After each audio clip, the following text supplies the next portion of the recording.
Zach. I play bass. And I'm Jason. I play the drums, and we're in Portugal the man. Yeah, that's true.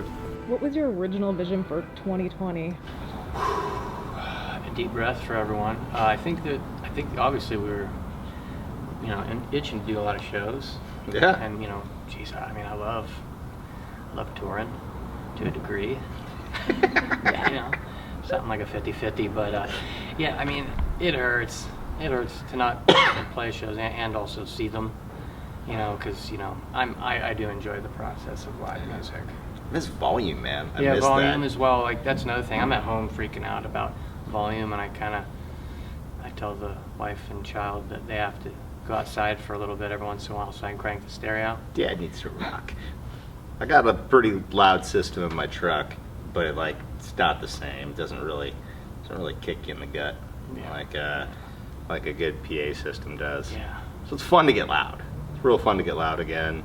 It's weird trying to remember how to be a band, and my fingers get all sore. I'm like, my God, my bass is heavy. I've been just doing things that are different. But on the bright side, we've had a lot of time with family. We're all catching up with the fam. We haven't spent this much time at home since we were teenagers, and so we're really fixing a lot of stuff around the house, spending quality time with kids and wives and partners, and so that's cool. And we had taken kind of a break. We were recording before this, so we had already taken kind of a break, and we're pretty rested up and ready to get back out there. And then now, looks like we won't be for a little bit. So what does being creative together looked like for you guys during this alternate reality? It's fun being creative in this time because you don't have to worry about shows or things like, we're gonna play a set tonight. We don't have to worry about keeping the crowd energy up. We don't have to worry about playing the hits that people can sing along to. We get to just play whatever we feel like. That's kind of fun. And writing new songs. We don't exactly need to make club bangers anymore. I don't think anybody's gonna dance to this around people for a while. So it is very intentional and it's very real. And that part of it's cool. The pandemic's terrible. Quarantine, 10 out of 10 would do again.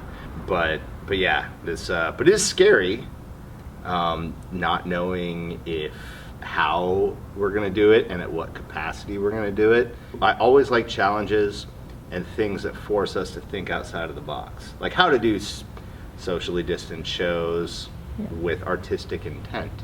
It's you can make it artful and you can make it beautiful and you can make it special, and I just think we need to think new and not try to really do what we did before, but a Diet Coke version. I think we were working on a new record for a year at the moment when this stuff happened. It has made us I don't want to say question what we've done, but it kind of changes. It's kind of like, who wants to party when someone's having a funeral of a day? Yeah. So what are you gonna do? I mean, but I don't think everyone, I don't want all my favorite bands putting out sad, sappy records. I want them to still deliver me the goods. It's hard because it changes so fast. It's like 2020, fuck. And it's different every 2 weeks. You're one day you got murder hornets, then the next day there's cities on fire, then there's a psychotic election, and politics are pretty much like fucking WWF in the 80s. And it's like, what do you write about? And to know that we have to finish a song and then press it on vinyl, which takes a few months, and then put it out, we're like, what world are we gonna be releasing this into? So it changes the context of everything. Every day we wake up and it's sadly we're just good at starting songs, and then something else happens. We're like, we gotta write about that. That's not even a thing anymore. The world's moving fast, man. It's so fast. By the time you figure out your popsicle recipe, it's winter, and then by the time it's summer, you got your soup recipe ready. So it's a real mess. Well, we did something fucking awesome. We made a song with Weird Al Yankovic that we wrote with Jeff Basker and Paul Williams and The Last Artful Dodger, and we made an awesome video for it with Weird Al, and it's a serious song, and it's radical. And we're just like, there's a lot of pressure. We had a really big hit a while ago. We haven't put out anything since. Solid. We put out covers and some charity stuff, Because we haven't put out like just a straight release of our own since then, so we really had to, you know, it's hard to choose what to do. So this one kind of checks all the boxes.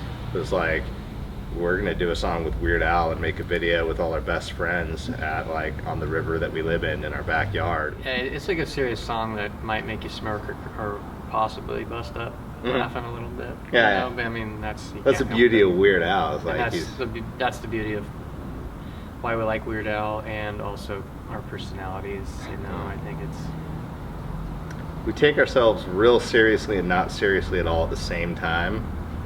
And I think that there's a shortage of that. When people take art seriously, it always has to be sad or dramatic, and laughter is just as big of a human emotion as sadness or angst or any of that stuff. And I don't know why comedy isn't necessarily taken seriously, although that sounds funny, me saying it. Yeah, that is ironic. But we've been fans of Weird Al forever, and we know him from working with him on a couple different things. And when people ask like, what do we think the world needs right now? I have no fucking clue, but I know it doesn't hurt Weird Al. We all agree that he's a national treasure, and in 2020, if I could have anything, it'd be a song with Weird Al. Can you remember the first time you came into the ballroom? Who did Yeah. you see? What was your experience like?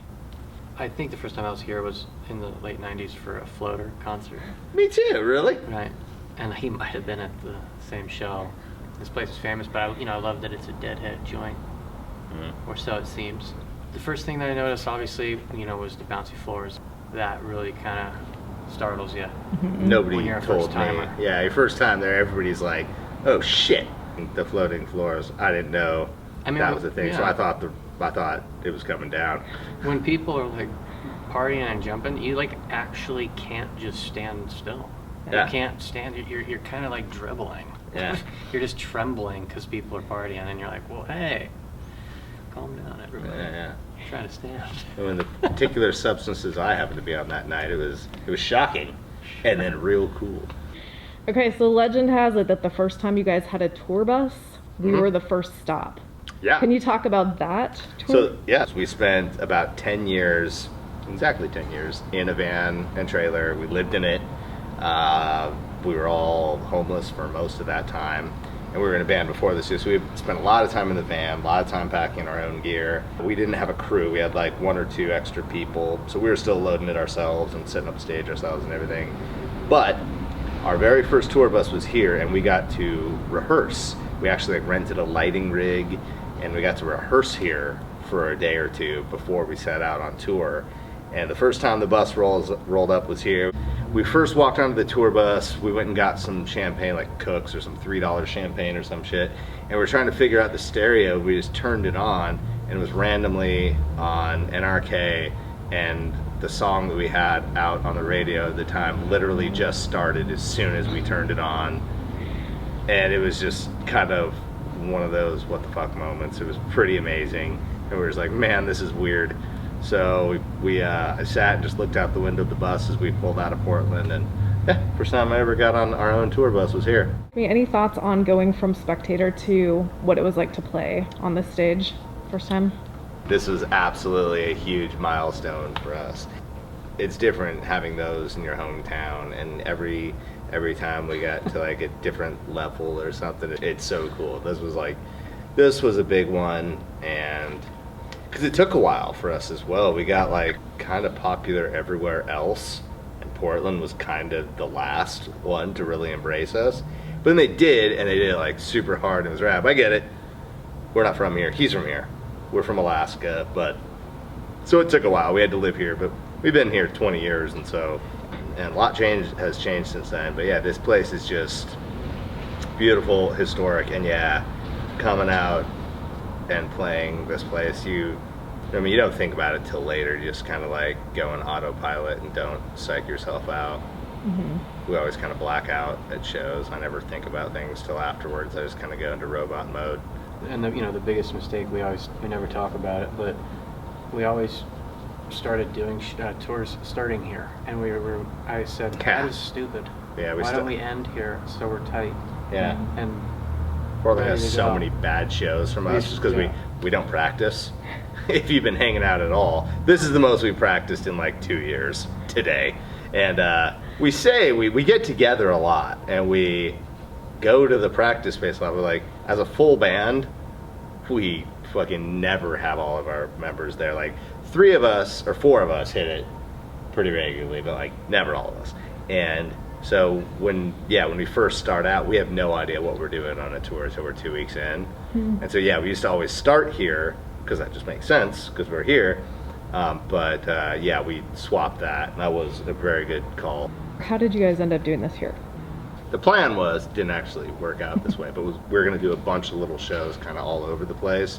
And we're like, oh, if we go to the Crystal, we have access to so many different spots. I mean, there's Lola's, we can head over to Alice Den, we can do the Annex, we can do Ringler's, we can do upstairs, and there's so many different places to do things. That was the idea, and it's just, this place is just historic and beautiful, and we like taking pictures, we like, I've been enjoying the vitamin D. I've gotten more sunlight than I ever have in my life, and this in the last few months, and so we're kind of keeping that going. So we're like, let's go to the place with the big windows. And you guys hit the balcony? Oh yeah, So- we hit the balcony, for sure. What's it like to play together after a period of isolation? It's weird. It's like going back to the old world. Isn't it interesting how fast humans adapt?